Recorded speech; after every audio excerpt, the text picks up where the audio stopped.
Hello, McLaughlin families. My name is Julia Dudley. I'm the principal here at MAC, and I have some updates for you today for April. We're going to talk about our behavior expectations, the new cell phone policy that we're implementing here at MAC, state testing, and some upcoming events. So our behavior expectations here at MAC center around being safe, being responsible, and being respectful. This week, during enhancement, students are getting MAC 101 lessons reviewing our school-wide behavior expectations. When students meet the expectations here at MAC, they earn Panther Paws that they can use every Friday during lunch at the Panther store. We have a new expectation that starts next Monday, April 17th. We are implementing an out-of-sight cell phone policy, which means that when students walk through the gates until the very final dismissal bell, their cell phones should be out of sight in their backpacks. If we see your student's cell phone, we will confiscate it. On the first offense, the student will be able to pick up their phone in the office at the end of the day. Second offense, and every offense that follows that, an adult will need to come pick up the student phone. So we're asking again for students to keep their cell phones in their backpacks from the moment that they come through the gate until the final dismissal bell. The reasons for this policy, our staff felt very strongly that this would improve outcomes here at McLaughlin. There's a considerable amount of research from the CDC, other researchers, and universities around the impact of social media and cell phone use on mental health and on academic performance. It's shown to increase anxiety, depression, feelings of loneliness, and it's shown when students are on phones unrestricted. And in terms of academic performance, we showed some studies to students around removing cell phones has been shown to increase student performance on tests up to a full letter grade. Just not having that distraction of a cell phone in the classroom and being able to focus, not having to multitask. It also improves school connectedness when during lunch and at passing time, students connect with each other and with staff instead of connecting with a device. And it improves school safety. We are seeing cyberbullying here at MAC, and we know this is a constant issue not only at McLaughlin but across the country. So we really feel that the implementation of an out-of-sight cell phone policy will help our school be a safer and better place. We have some information on our cell phone policy on our website. You can see right here at the top, we have our cell phone policy. I just want to show it has the policy, some of our why posters that are posted throughout our building, parent guardian forum information if you're interested in attending this week on Tuesday or Thursday, and then some frequently asked questions that I'm going to go over with you right now. So the first question we are getting is, will they be able to have their phones during lunch and recess? And the answer is no. They're not able to have their phone at all during the school day. This policy is actually we're the third middle school in Pasco to implement no cell phones, lunch, recess, or passing time. Reynolds and Stevens middle schools also have this policy in place.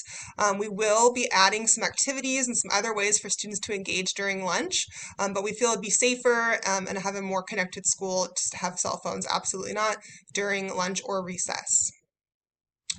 This is something we asked a lot. What happens if you need to communicate with your student?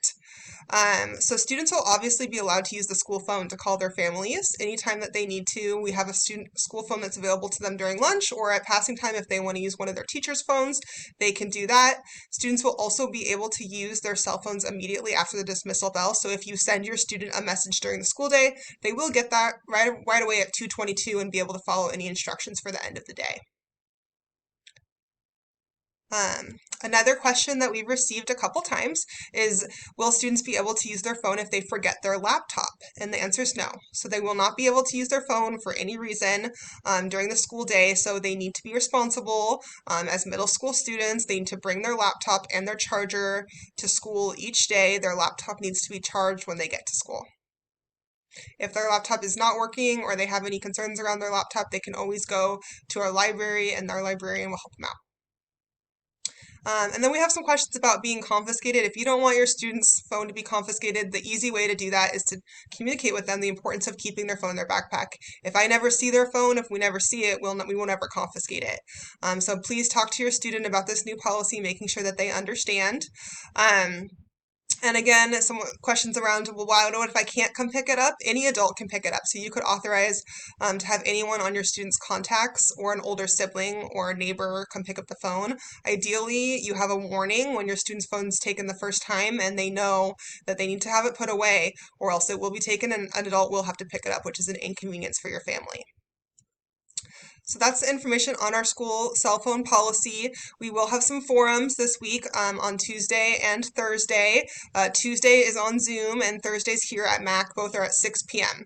And the link is on our website for Zoom. So we'd love to have you there if you have questions. You can also contact me directly if you'd like. I also wanted to share with you, we have our Avid Spirit Week next week. We have fun days planned for our students as we get ready for our Avid recruitment for next year. Avid applications are due May 5th, and if your student is currently an Avid student, they will need to reapply.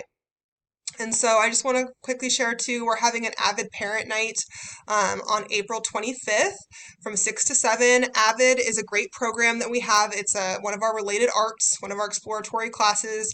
It helps students develop student skills to be successful, to be college and career ready. If your student is a student you feel like is needing some support in any of these areas, it's a really awesome program. It goes all the way through their senior year of high school.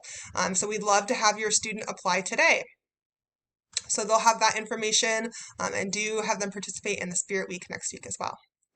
And then I just wanted to share, we have state testing coming up on April 26th. We have the WCAS, the Washington Comprehensive Assessment of Science. It's for 8th graders only. And then we have the Smarter Balanced Assessment, the SBA, for math and ELA at the beginning of May. And those are the dates, so just important to try to make sure that your student is at school those days. Some test taking tips. Please make sure your student is well rested. They get to bed early. Have a discussion with your student about testing, trying their best. Remember, this test doesn't define them, but it is used for placement, and it gives us important information that helps us support your student here at school. So all we ask is our students come and they try their very best. Make sure that they eat breakfast. We have breakfast here at school, so you could just encourage them to eat the breakfast that's provided, or they could eat a well-balanced breakfast at home. Please be on time for school. So it's really important that you're on time on the day of testing, those dates that I went over, just to make sure that your student's able to test, because once we start those proctored directions, they might not be able to test. And then make sure, just like any other day, that your student brings their charged laptop, which appropriately prepares your student to make sure that they have their computer and they're ready to go. The test is done on the computer. And then some upcoming events. We have an early release next Wednesday. We release at 10:35. We have our Avid Parent Night on Tuesday, April 25th. And then Friday, May 12th is our spring social. So I just kind of wanted to put that on your list of things that is upcoming. And then we have our teams, 6th, 7th, and 8th grade. These are your staff if you have any questions, or you can always contact me directly. I can support you or route you to the correct person. Thank you.